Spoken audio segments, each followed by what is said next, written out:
네, 박정현 판승부 설 특집 방송 첫날입니다. 자, 오늘 경제 얘기, 돈 얘기할 텐데요. 대한민국에서 주식 얘기, 부동산 얘기를 가장 잘할 수 있는 두 분을 모셨습니다. 자, 먼저 광순의 복동방의 이광수 대표님 어서 오세요. 안녕하세요, 이광수입니다. 그리고 박시동 경제평론가님 어서 오십시오. 네, 안녕하세요, 박시동입니다. 아유, 두 분 일단 또 명절이니까 새해 복 많이 받으시라는 말씀. 새해 복 많이 받으십시오. 이광수 대표님 좀 책이 너무 잘 돼서 복을 이미 배로 받고 계신 것 같습니다. 예, 너무 감사한 일입니다. 진보를 위한 주식 투자. 네, 맞습니다. 야, 그 제목도 좋았어요. 그러게요. 그러니까 그러게요. 두 가지 의미가 있었는데 네. 하나는 어쨌든 뭐 정치적인 음. 그런 것도 좀 있고 예. 두 번째는 이제 주식 투자의 방향성을 우리가 진보를 만들어 보자.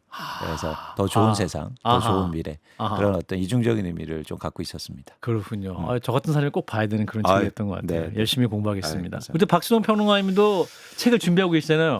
네, 지금 이제 예약 판매 중이긴 예약 합니다. 판매 중입니까? 네, 그러니까 이제 책 제목이 뭐예요? 코스피 1만 넥스트 레벨입니다. 네. 진짜? 예. 코스피 1만 포인트 찍는다. 네, 맞습니다. 오, 5천 시대 넘어서 만으로 간다. 그럼요. 예. 예언입니까? 예언은 이제 사실 이제 근거가 없는 거고. 근거는 없는 거고. 이제 책에는 네. 이러이러한 근거 아하. 또 그런 어떤 경로를 잘 가게 되면 적어도 이 정부 임기 안에 충분히 도달할 수 있다. 그러니까 이제 우리가 그걸 염두에 놓고 이제 만 시대니까 예. 그 넥스트 레벨을 이야. 준비하는 다양한 투자 문화, 투자 방법 이런 것들을 다 같이 고민해 보자. 이런 책입니다. 그러면 진보를 위한 주식 투자 그리고 코스피만 넥스트 레벨 두 네. 것만 읽으면 2026년은 끝. 이게 약간 시리즈 느낌인데요. 그렇습니까? 왜냐하면 이제 진보를 위한 주식 투자는 주식 투자를 왜 해야 되는지 그리고 어떤 마음가짐인지 그리고 방법에 대한 얘기가 예. 담겨 있고 이게 박시영 대표 평론가님 책은 뭐냐면 그 구체적인 투자 방법 그러니까 어디에 그래요? 투자해야 되는지 이런 종목도 나와요? 이런 얘기들이 나와서 이제 지향점을 갖고 그래서 오. 여러분들이 같이 보시면 도움이 되실 것 같고요. 또 시간 나시면 예. 이제 박지영 앵커의 뉴스의 눈물 이 명절 뉴스의 눈물. 아니 저는 갑자기? 지금 갑자기? 설 연휴에 제가 읽으려고 준비를 딱 하고 있습니다. 알겠습니다. 투자하고 눈물 흘리지 마시고 아무튼 시대를 위한 눈물만 흘리시기 바라겠습니다. 네, 아무튼 코스피만도 또 기대가 됩니다. 꼭 챙겨보도록 하겠습니다. 자, 이제 본론을 가보면 우리 증시가 국장 결국 5천을 뚫었어요. 이게 또 우리 대표님도 애널리스트 활동을 많이 하셨으니까 네. 이 5천 시대를 보시면 여러 소회가 되실 것 같은데. 그렇죠. 처음 보는 숫자고 사실은 또 속도가 굉장히 빨랐기 때문에 예. 감회가 굉장히 다르게 느껴졌습니다. 예. 그런데 더 중요한 건 다시 말씀드리겠지만 예. 근거가 있는 상승이어서 그래요? 불안하지 않고 편안한 상황입니다. 그렇군요. 네네. 자, 우리 코스피만을 바라보실 박수영 평론가님은 더 단계다. 예.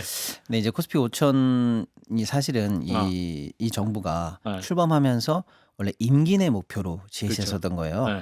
그래서 일단은 저 같은 경우는 충분히 가능하다는 생각을 했습니다만 그때도 예상 못한 건 이 정도로 빠른 속도 이거는 예상을 못했어요. 네.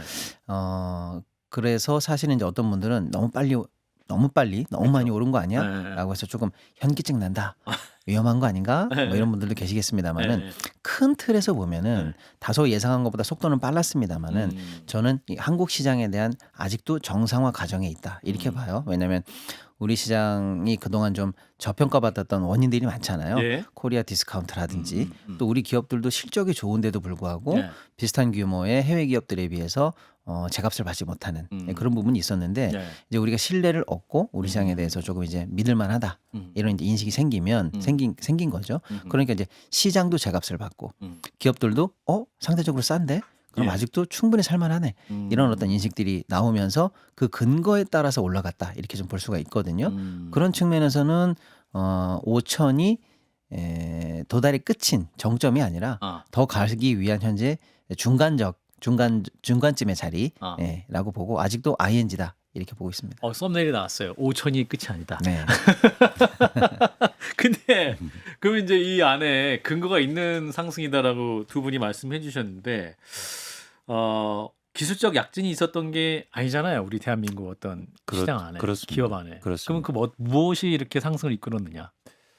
일단 가장 중요한 요소는 저평가가 해소되고 있는 저평가 거죠. 해소된 그러니까 것이다. 뭐 우리나라 기업들이 갑자기 엄청나게 좋아진 건 아니고 그러니까요. 그동안 네. 저평가된 상태였는데 음. 그 저평가가 해소되고 그걸 이제는 정부나 대통령은 정상화라는 단어를 쓰고 있는데 예. 그런 이제 과정에 있는 거죠. 어. 그렇다면 왜 정상화됐을까? 네. 왜 쉽게 말해서 저평가가 해소되고 있는 중인가를 좀 살펴보면 두 가지가 가장 큰 이유인데요. 첫 번째는 한국 사람들이 한국 주식을 사기 시작했어요. 아. 이건 굉장히 큰 국장에서. 변화입니다. 아, 그렇습니까? 네, 그러니까 무슨 얘기냐면 저는 코리아 디스카운트의 가장 큰 원인은 한국 사람들이 한국 주식을 안 산 거였어요. 아, 국민들이 시장을 외면했었다. 그렇죠. 사실은 솔직히. 국민뿐만 아니라 국민연금, 뭐 기관도 그렇고. 기관 투자자들. 네. 그러니까 한국 주식보다 뭐 미국 가서 사는데, 그러니까 제가 어떤 에피소드가 있냐면 이제 애널리스트를 제가 20년 정도 했지 않습니까? 네. 그래서 이제 미국이나 이렇게 해외 투자자들을 만나서 쉽게 말해서 한국 주식을 팔러 다녔어요. 월스트리트에. 그러면 제가 꼭 물어봤습니다. 미팅이 끝날 때쯤. 코리아 디스카운트의 원인은 뭐라고 생각하냐, 네. 당신. 네. 그럼 영어는 반말이니까. 네. You. 그러면 항상 동일하게 답이 뭐였냐면 뭐 남북 문제나 뭐 전쟁 위협 이런 게 아니고요. 니네가 안 사고 있다, 한국 주식을. 그런데 왜 나보고 사라고 하냐. 이거였어요. 그러니까 왜 한국 사람들이 한국 주식을 안 사고 예. 국민연금도 한국 주식을 줄이고 있는데 왜 여기 와서 나보고 사라고 하냐. 그게 한국의 저평가의 가장 큰 요소였다라고 얘기를 많이 했죠. 예. 근데 이 부분이 변하고 있지 않습니까? 예. 한국 사람들이 한국 주식을 사고 예. 정부에서도 그런 방향으로 이끌고 있고 최근에는 심지어 국민연금도 한국 주식을 비중을 늘리기로 했습니다. 이런 그러니까 전체적인 방향성이 일단 한국의 할인 요소, 즉 저평가를 해소되는 가장 큰 원인이고요. 두 번째는 뭐냐면 한국 기업들의 이익이 증가하고 있어요. 반도체를 중심으로. 예. 그러니까 주가라는 건 결국 기업의 이익에다가 곱하기 멀티플이거든요. 배수를 곱하는 거거든요. 그렇다면 당연히 기업의 이익이 증가하게 되면 예. 당연히 주가는 올라야죠. 그래서 지금 일종의 한국의 기업들이 이익이 올라오는 구간이기 때문에 네. 기간이기 때문에 주가 오르는 건 뭐 당연하다라고 보고 있습니다. 그렇군요. 박 대표님도? 네, 지금까지 이제 코스피의 상승의 원인을 저는 이제 한 세 가지 정도로 보는데요. 네. 하나는 일단은 풍부한 유동성입니다. 일단은 이제 돈이 많이 풀려 있어요. 그렇습니다. 글로벌리하게도 그렇고 국내적으로도 그렇고 일단은 사실상 이제 유동성 장세가 아닌 경우에는 예. 증시가 올라가기 어려워요. 예. 그러니까 사실은 이제 증시의 토양 같은 거거든요. 그런 측면에서 이제 미국의 금리 인하 기조라는 것들이라든지 예. 양적 완화의 기조라든지 이런 것들이 사실상 이제 풍부한 유동성 흐름을 만들어 주고 있었다라는 예. 게 하나의 원인이고요. 두 번째는 아까 이광수 대표님 말씀처럼 우리 기업들의 실적이에요. 그런데 이제 자세히 보면은요. 조선 원자력 방산 그래서 우리가 뭐 조방원 이렇게 많이 말씀했던 주요 섹터들 예. 여전히 실적이 좋아요. 2024년부터 지금까지 계속요. 예. 그리고 이제 특히 반도체. 반도체는 사실은 이제 쉽게 말씀드리면 뭐 어떤 디램 같은 경우에는 1달러 하던 게 지금 10달러예요. 10배입니다. 야. 그리고 그게 작년 말 기준이고 예. 그게 이제 1분기에 들어서 다시 또 50% 이상 추가 인상이 가능한 상황. 뭐 이 정도니까요. 반도체가 사실은 뭐 그 전과는 비할 수 없는 실적을 보여내고 있다라고 하고 그동안 조금 소외됐다라고 할 수 있는 자동차 같은 회사들도 사실은 뭐 추가적으로 이제 로봇이라는 모멘텀을 장착하면서 아틀란티스. 맞습니다. 이제 투자자들이 이제 새롭게 바라보기 시작했고요. 아. 그래서 우리나라를 주요로 이끌어왔던 예. 큰 축들이 있지 않습니까? 예. 중후장대 산업들이 전부 다 이제 실적이 좋다 보니까 그 실적에 기반한 주가 상승의 명분과 근거를 탄탄히 제공해줬다. 이 두 가지. 그다음에 세 번째가 저는 이제 정책 모멘텀 이렇게 보는데요. 아까도 살짝 초반에 말씀드렸습니다만은 우리 시장을 제값받게 만드는 그 정책적 역할이 컸다 저는 그렇게 봐요. 예를 들면 이제 단적인 예를 들면 이런 거죠. 예. 대통령께서도 이제 말씀을 하신 건데 송아지를 임신한 암소를 잘 키웠는데 잘 키워가지고 이제 송아지를 낳자마자 전주인이 와가지고 송아지를 가져간다. 그럼 암소를 누가 키우겠느냐 이런 얘기인데 예. 그 사례가 말씀 주신 그 사례가 말하는 바는 뭐냐면 아유 억울해라 내 송아지를 다시 가져와야지 이게 중요한 게 아니고요. 한국 시장에서는 암소를 키워도 의미가 없네라고 하니까 저는 안 그래요. 저는 선량한 주인입니다. 제 손은 제가 뺏어가지 않을게요라고 나머지 100명의 선량한 암소 주인 판매업자들이 얘기를 해도 예. 그 누구도 믿지 않아서 사질 않는 거예요. 예. 그러니까 우리 시장에 신뢰가 가능하도록 만든다는 거는 지금 남아있는 우리 모든 기업들의 가치를 한꺼번에 올리는 효과가 있는 거거든요. 아. 그런 측면에서 1, 2차 상법 개정 그다음에 추가적으로 3차 그다음에 뭐 4차까지 지금 계속 줄줄이 네. 예고되고 있는 여러 가지 조치들이 한국 시장에 대한 신뢰를 담보하는 조치였다. 그러다 보니까 이제 더 이상 한국 시장에 진출해도 투자해도 뒤통수 맞지 않겠네. 저평가할 이유는 없겠네. 그래요? 내가 믿고 암소 사도 되겠네. 예, 이런 어떤 재평가의 모멘텀을 제공해줬다. 이 세 가지가 그 대신 동시에 일어나면서 압축적으로 일어났고 서로 예. 시너지를 냈기 때문에 예. 오션까지 숨가쁘게 달려올 수 있지 않았냐 이렇게 생각을 합니다. 넥스트 레벨 갈 수 있다. 네. 근데 그 말씀하신 정부의 그 정책 시그널 이게 되게 중요한데 우리 대통령이 계속 이제 주식으로 돈 버는 시대 와야 된다 이런 말씀 계속 하시니까 그것이 또 시장에 신호를 준 측면도 있겠죠? 당연합니다. 그러니까 자산 시장에서는 그런 어떤 정책이 실제로 발효되는 것보다 신호가 되게 중요하거든요. 예. 그래서 사람들이 먼저 반응하니까. 그래서 아까 말씀드렸듯이 그런 정책이 또 한국 사람들이 또 한국 국민과 기관이 한국 주식을 사는 또 중요한 계기가 된 거죠. 예. 그래서 그런 신뢰를 만들어 가는 것도 굉장히 의미가 있는 변화라고 보고 있습니다. 예. 자, 그래서 지금 이제 5천 우리 또 박수동 평론가님이 만까지 간다고 하니까 지금이라도 늦지 않았어. 늦었다고 생각할 때가 가장 늦었어. 아니면 늦었다고 생각할 때가 빠른 거야. 이렇게 해서 지금 나 들어가야 되는 거야. 뭐 이렇게 고민하시는 분도 있잖아요. 네. 그리고 또 이게 언제 또 팔아야 돼. 뭐 이런 타이밍 문제도 중요한데. 자, 또 내가 들어가면 고점에 몰리는 거 아니야? 뭐 이렇게 생각하시는 분도 계실 것 같아요. 나만 들어가면 떨어져. 뭐 이런 생각 분인데. 자, 평론가님 말씀 주세요. 그 지금 고점 아닌가 무서운데 아니면 진작에 살 걸. 그럼 우리가 껄무새라고 그래요. 껄껄껄껄. 예, 살 걸 들어갈 걸. 예. 그 얘기가 언제부터 나왔냐면 3천부터 나왔어요. 3천 때 아니 드디어 우리가 3천 가는 건가? 너무 빠르지 않나? 4천이 말이 되냐? 4,200 연말에 끊고 나서요. 5천이 말이 되냐 이런 얘기까지 지금 그 주요 변곡점마다 계속 나왔었거든요. 근데 제가 이제 아직도 늦지 않았다라고 말씀드린 이유는 5천까지 올라왔었던 원인이 있을 거 아닙니까? 예. 그 원인이 5천이라는 숫자를 달성함과 동시에 사라졌냐 이렇게 보시면 될 것 같아요. 여전히 생명력을 발휘하고 있느냐 이렇게 예. 봐야 될 것 같아요. 예. 그래서 그 변수들이 그 반대 방향으로 스위치를 켜지 않는 한 당분간 상승 모멘텀은 이상 없다 이렇게 보시는 게 논리적으로 맞을 것 같아요. 예를 들어서 유동성 장세를 제가 얘기했단 말이에요. 그럼 미국의 금리 인하 기조가 과연 꺾일 것이냐. 시장에서는 트럼프 대통령이 새로운 연준 의장을 임명하는 것도 예. 다 그런 프레스를 주기 위한 거 아니겠습니까? 예. 그래서 일단 시장에서는 연내 2회 인하 정도의 전망을 현재는 유지는 하고 있어요. 예. 그 정도만 해도 충분한 겁니다. 어쨌거나 인하 기조로 가고 있는 거니까. 아하. 그러니까 유동성 장세 끊긴 거 아니죠.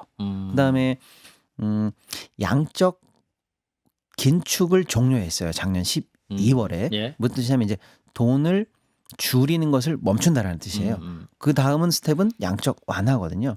그래서 양적 완화로 갈 거냐 말 거냐가 이제 고민인데 예.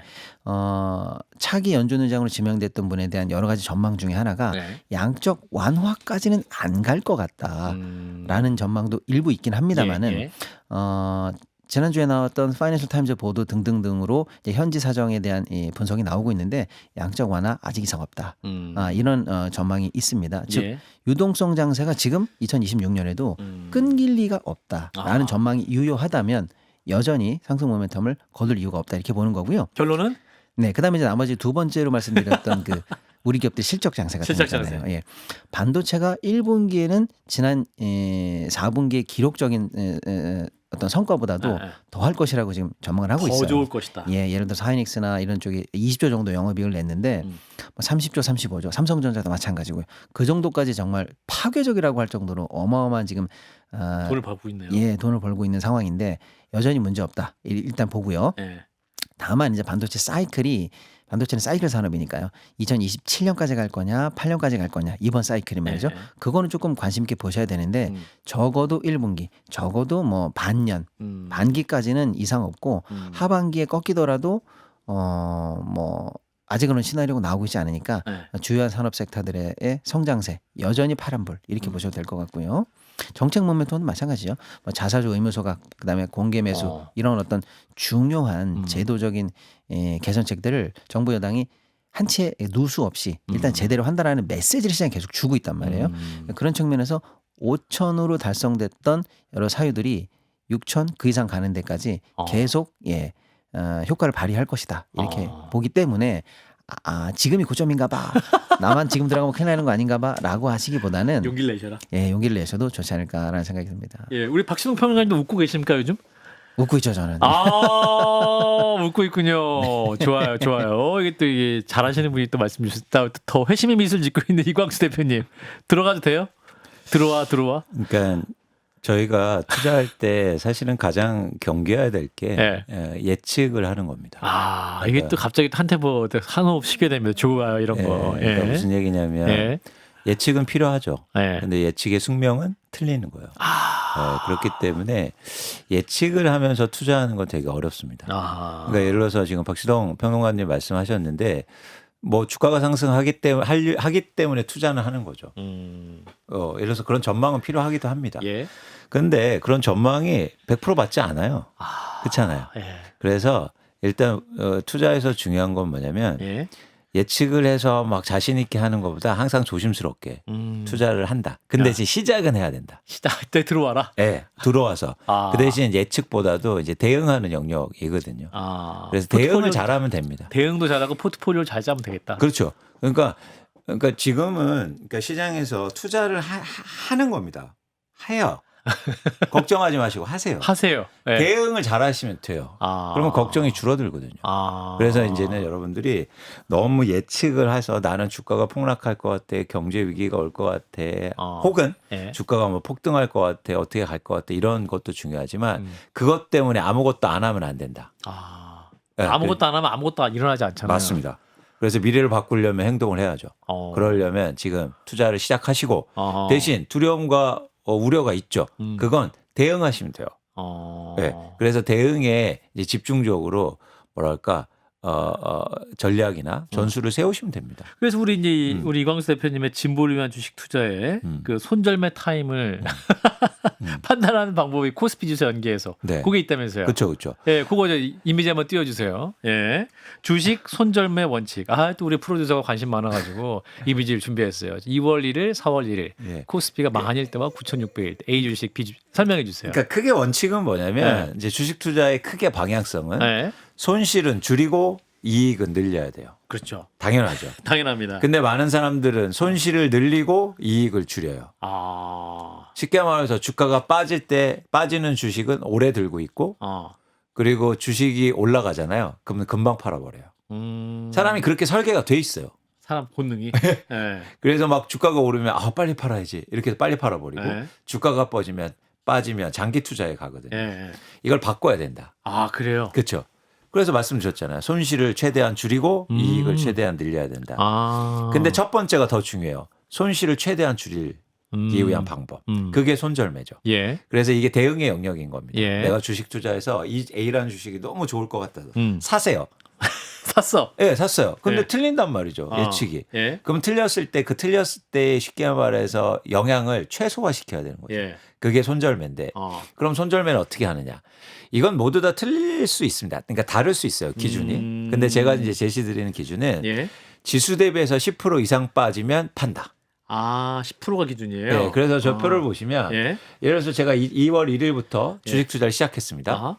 그때 코스피 지수가 이제 많이 갔다고 할게요. 많이였어요. 넥스트 레벨 많이 됐어. 드디어 됐어. 근데 제 A라는 주식이 16만 원이었어요. 그렇죠? 그런데 계속 했는데 코스피 지수가 빠졌어요. 떨어졌어. 9,600으로 빠졌어요. 근데 내가 산 주식도 내가 산 가격에서 똑같이 4%가 빠졌어요. 저 때는 빠진 게 아닙니다. 코스피 변동률과 연계해서 생각해야 된다. 그렇죠.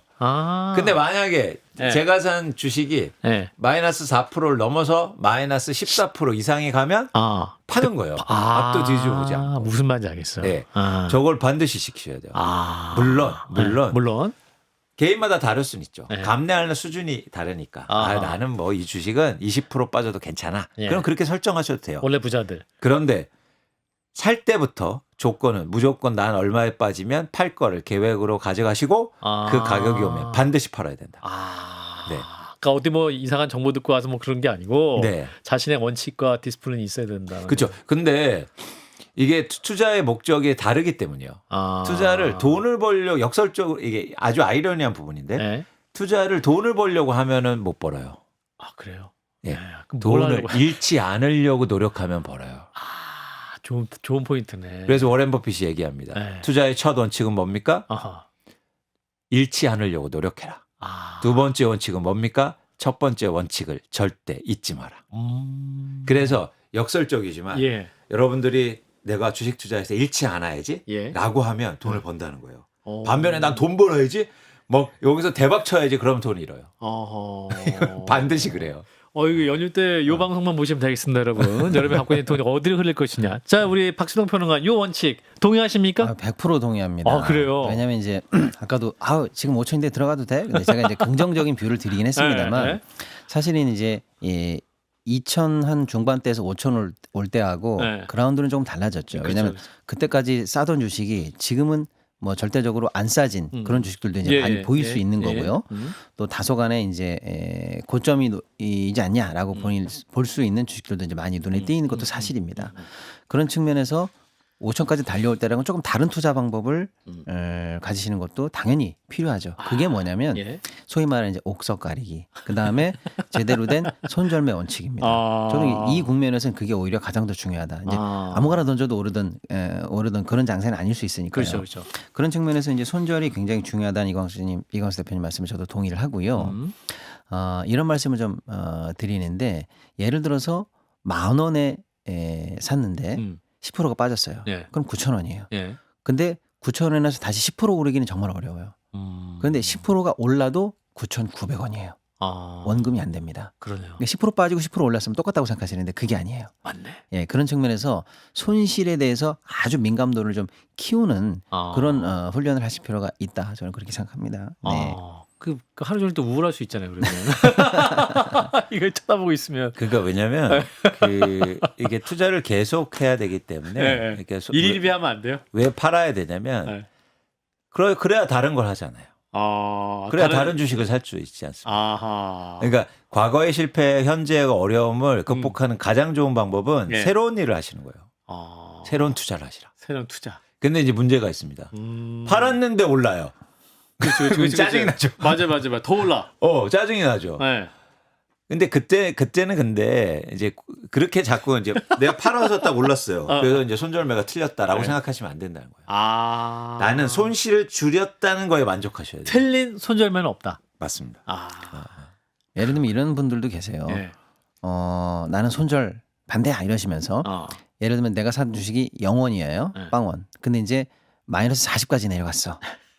내가 버텼잖아. 버텼어. 근데 이게 다시 인내를 했더니 예. 슬금슬금 올라와서 드디어 플러스 40까지 왔어.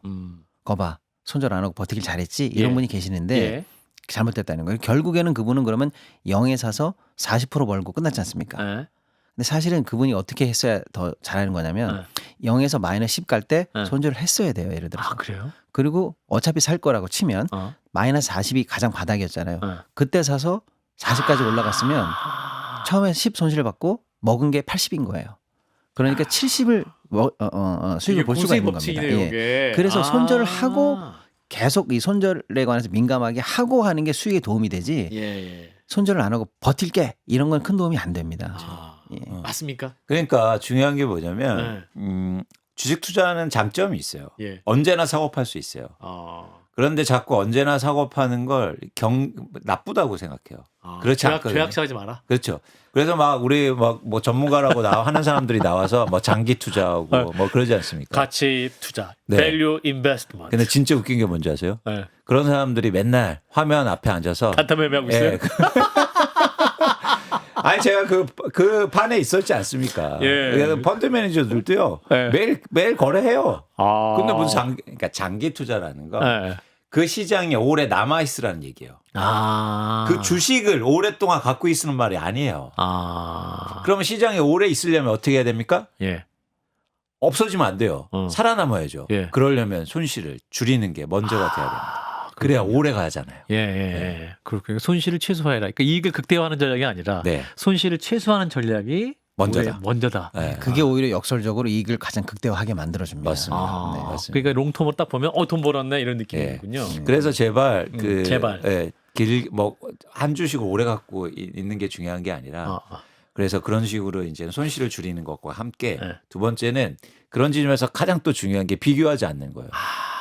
옆에 남들하고 철수와 비교하는 순간 영수와 갑자기 손실을 줄여야지가 목표가 이제 난 흔들리는구나. 수익률을 가버려. 그렇구나. 막 누가 막 영수가 말씀드린 박시동 것처럼 평론가 막 1억 벌었대더라. 네, 그럼 막 야, 난 뭐냐 이거 하면서 막 이게 무리하게 왜 3천밖에 되거든요. 못 벌었을까? 그럼 목표가 갑자기 손실 줄여야지 해서 아하. 수익률로 가버려요. 아하. 금액으로 가버려. 예. 이러면 이제 무리하게 되죠. 야, 두 분이 아주 그냥 핵심적인 얘기 해주셨어요. 네, 방금 또 이광수 대표님이 이제 좋은 어떤 투자 팁을 말씀 주셨는데 그 말씀 듣고 나니까 저도 이제 또 생각이 나서 예. 지금 말씀 주신 두 주제가 있었거든요. 장기 투자, 분산 투자 이 두 개가 있었는데 그동안 많은 분들이 알고 계신 것은 좀 틀릴 가능성이 많다.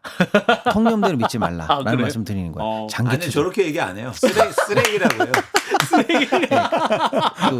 녹음 안 되는 강연장에서는 그 얘기 쓰레기입니다. 저기 이렇게 얘기해요. 예를 들어서 장기 투자 그냥 사놓고 쭉 버티면 결국에는 올라 있어. 이게 이제 장기 투자라고 생각하시는데 묻어두세요. 뭐 이런 얘기잖아. 그게 아닙니다. 실제로 10년 전에 우리나라 시총 1위부터 10위까지 네. 그다음에 지금 1위부터 10위까지 또는 뭐 아무 시점에나 끊어보십시오. 중간에 5년, 중간에 3년 아니면 작년, 이번 달 계속 끊어보십시오. 7개가 바뀌어 있습니다. 그렇구나. 그러니까 공부 잘하는 전교 1등부터 10등까지를 딱 모아놔도 걔네들이 7개가 바뀌어 있어요. 그렇군요. 22건으로 넓히면 13개가 바뀌어 있습니다. 그러니까 내 주식을 사놓고 묻어 있으면 얘가 항상 전교 1등을 하고 있을 거야. 이거 틀린 얘기입니다. 묻으면 인생도 묻는 경우가 있다. 그렇죠.